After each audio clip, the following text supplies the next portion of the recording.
రోజున లాస్యా నందిత దుర్మరణం చెందారు. ఏం జరిగింది అనేది ప్రతి ఒక్కరికి కూడా హాట్ టాపిక్గా మారిపోయిన పరిస్థితి అయితే కనబడుతుంది. మొత్తానికి ఔటర్ రింగ్ రోడ్డుపై ఘోర ప్రమాదం అయితే జరిగింది. పటాన్ చెరువు సమీపంలో ముందున్న వాహనాన్ని రేలింగ్ను ఢీకొట్టిన కారు లాస్యా తల ముఖానికి తీవ్ర గాయాలు, విరిగిన దంతాలు, ఛాతీ ఎముకలు, అక్కడికక్కడే మృతి. తండ్రి సంవత్సరికం ముగిసిన 4 రోజులకే కనుమూత. అధికారిక లాంఛనాలతో అంత్యక్రియలు. పాడెమోసిన మాజీ మంత్రులు హరీష్ రావు, తలసాని, సీఎం రేవంత్, కేసీఆర్ సహా పలువురి నివాళి అంటూ కూడా ప్రధాన అంశానికి సంబంధించి కూడా హైలైట్ చేసిన పరిస్థితి కనబడుతుంది. సో మొత్తానికి ఏం జరిగింది అనేది ఇక్కడ కొద్దిగా రాసుకొచ్చేలో ఒకసారి చూద్దాం. BRS MLA cantonment Lasya Nanditha 37 outer ring రోడ్డుపై శనివారం తెల్లవారుజామున 5:30 సమయంలో జరిగిన ఘోర రోడ్డు ప్రమాదంలో దుర్మరణం పాలయ్యారు. షామీర్పేట నుంచి ముత్తంగి ఔటర్ జంక్షన్ వైపు వస్తున్న సమయంలో కూడా ఈ ప్రమాదం జరిగింది. సుల్తాన్పూర్ ఎగ్జిట్ దాటిన తర్వాత పటాన్ చెరువు శివార్ ప్రాంతంలో కారు అతివేగంగా గుర్తు తెలియని వాహనాన్ని వెనుక నుంచి ఢీకొట్టి అదుపు తప్పి రోడ్డుకు ఎడమవైపు దూసుకెళ్లి రేలింగ్ను బలంగా ఢీకొట్టింది. ఈ ప్రమాదం తీవ్రత వాహనం ముందు వైపు ఎడమ భాగం నుజ్జునుజ్జింది. కారు నడుపుతున్న ఆమె పిఏ ఆకాష్ 26 తీవ్రంగా గాయపడ్డారు. 2 కాళ్ళు విరిగిపోవడంతో ఆయన కారులోనే ఇరుక్కుపోయారు. డ్రైవర్ పక్క సీట్లో కూర్చున్న నందిత సీటు బెల్ట్ పెట్టుకున్న ఎయిర్ బ్యాగ్లు తెరుచుకున్న ఆమె తలకు, ముఖానికి, కాళ్లకు తీవ్రంగా గాయాలై అక్కడికక్కడే దుర్మరణం చెందారు. గురువారం ఆమె తన కుటుంబ సభ్యులతో కలిసి సదాశివపేట మండలం ఆరూరులోని మిస్కన్ షా దర్గాను సందర్శించారని, తెల్లవారుజామున ఇంటికి చేరుకున్నారనేది ఒక అంశం చోటు చేసుకుంటుంది. అయితే దీనికి తోడు నిజానికి ప్రధానంగా ఈరోజు కూడా ఒక అంశం తెర మీదకి వచ్చింది. దానికి సంబంధించి కూడా మనం చూద్దాం. నిజానికి అసలు జరిగిన వాస్తవం ఏంది అనేది ఒకసారి తెలంగాణ ప్రాంత బిడ్డలందరూ కూడా చూస్తారు కాబట్టి ఒకసారి చూడరు. ఏంది అంటే తాయిత్తలే ప్రాణం తీసాయా, లాస్యా నందిత డెత్పై డిస్కషన్. ఏం జరిగింది? ఆమె ఒంటిపై 12 తాయిత్తలను గుర్తించిన డాక్టర్లు. పోస్టుమార్టం తర్వాత పోలీసులకు అప్పగింత. వరుస ప్రమాదాల నేపథ్యంలో బాబాల వద్దకు ఎమ్మెల్యే. తాజాగా దర్గాకు వెళ్ళి వస్తుండగానే యాక్సిడెంట్. సెంటిమెంట్ ప్రాణాలు కాపాడలేకపోయిందా అంటూ కూడా చూడొచ్చు. ఏం జరిగింది అసలు? కంటోన్మెంట్ ఎమ్మెల్యేకి సంబంధించి ఒకసారి చూద్దాం. కంటోన్మెంట్ ఎమ్మెల్యే లాస్యా నందిత శుక్రవారం తెల్లవారుజామున ఔటర్ రింగ్ రోడ్డుపై జరిగిన రోడ్డు ప్రమాదంలో మృత్యువాత పడిన విషయం తెలిసిందే.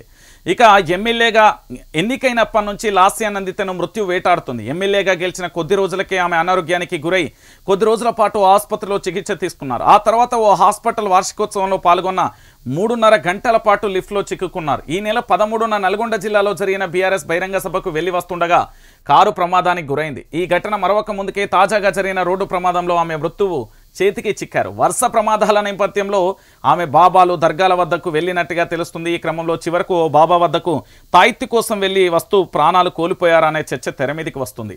అసలు ఏం జరిగింది? దర్యాప్తు వేగవంతం చేసిర్రు పోలీసులు. అసే ఆమె ఒంటిపై తాయిత్తలు. లాస్యా నందిత మృతదేహానికి నిన్న గాంధీ వైద్యులు పోస్టుమార్టం నిర్వహించారు. ఆ సమయంలో ఆమె మృతదేహానికి 12 తాయిత్తలను గుర్తించిన డాక్టర్లు వాటిని పోలీసులకు అప్పజెప్పినట్లుగా తెలుస్తుంది. ఎమ్మెల్యేగా గెలుపొందిన వెంటనే అనారోగ్యం, ఆ తర్వాత వరుస ప్రమాదాల నేపథ్యంలో సన్నిహితుల సూచనలతోనే ఆమె పలు ఆలయాలు, బాబాల వద్దకు వెళ్లి పూజలు, ప్రార్థనలు చేయించుకుంటుందని, తాయిత్తలు కట్టించుకున్నట్లుగా తెలుస్తుంది. వీటి ద్వారా తాను క్షేమంగా బయటపడవచ్చు అనే సెంటిమెంట్తోనే ఆమె ఇలా చేసి ఉండవచ్చని భావించిన చివరకు ఆ తాయిత్తు కోసమే సదాశివపేట మండలంలోని బాబా దర్గాకు వెళ్ళి వస్తుండగా ప్రాణాలు కోల్పోయారని పలువురు చెప్తున్న పరిస్థితి కనబడుతుంది. సో మొత్తానికి ఏం జరిగినా కూడా ఒకటైతే గుర్తుపెట్టుకోరు తెలంగాణ ప్రజలారా. ఇప్పుడు చివరికి అల్టిమేట్ ఏంది? ఆ కుటుంబం కోసం మనం ప్రాణం మీద ఉన్న తీపో లేకపోతే ఇతరత్రనో ఇంకేదైనా కావచ్చు, మన ప్రాణాన్ని మనం నిలుపుకోవడం కోసం ఏదైనా చేస్తాం. ఇక్కడ 12 తాయిత్తలు ఉన్నాయి ఒక ఎత్తు, తర్వాత అతనికి 2 కాళ్ళు, దాని తర్వాత ఒక MLA, member of legislative assembly, గన్మెన్లను, దాంతోపాటు అధికారికంగా వెహికల్ కూడా ఉంటుంది. దానికి సంబంధించి అవన్నీ వాడకుండా వెళ్ళి ఏంటి అంటే రహస్యంగా అంటే బంధువులు కానీ స్నేహితుల సూచనలతోనే వెళ్ళారనే ఇంకో అంశానికి సంబంధించి కూడా చూస్తున్నాం.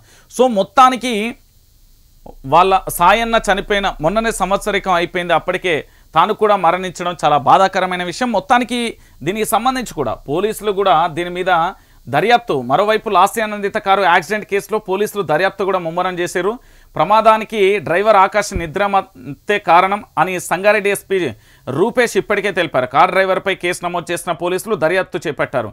త్వరలోనే యాక్సిడెంట్పై పూర్తి వివరాలు కూడా బయటకు వచ్చే అవకాశాలు ఉంటుంది అంటూ కూడా తాను చెప్తున్న పరిస్థితి అయితే కనబడుతుంది. సో మొత్తానికి ఏం జరుగుతుంది ఈ కేసుకు సంబంధించి, ఎలా ఉండబోతుంది, దీనికి సంబంధించి ఇప్పటికే బండి సంజయ్ కూడా సంచలన వ్యాఖ్యలు చేశారు. ఒక ఎమ్మెల్యే మరణంపై సమగ్రమైన విచారణ దర్యాప్తు ఇవ్వాలంటూ కూడా అడిగిన పరిస్థితి అయితే కనబడుతుంది. మరి ఈ లాస్య నందిత మరణంపై ఈ చిక్కుముడిని విడిచేదెవరు? తాయిత్తల మహిమనా, లేకపోతే అధికారికంగా ఉన్న గన్మెన్లను కానీ సిబ్బందిని వద్దని వెళ్ళడానికి కారణం ఏంటి?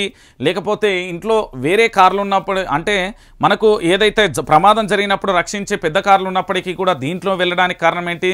మరోవైపు ఇక్కడ రకరకాల ప్రశ్నలు కూడా తావిస్తున్నాయి. మొత్తానికి ఏం జరుగుతుంది, ఈ కేసుకు సంబంధించిన ట్విస్ట్ ఎలా ఉంటుంది అనేది కూడా అయితే మనమైతే వేచి చూడాల్సిన పరిస్థితి అయితే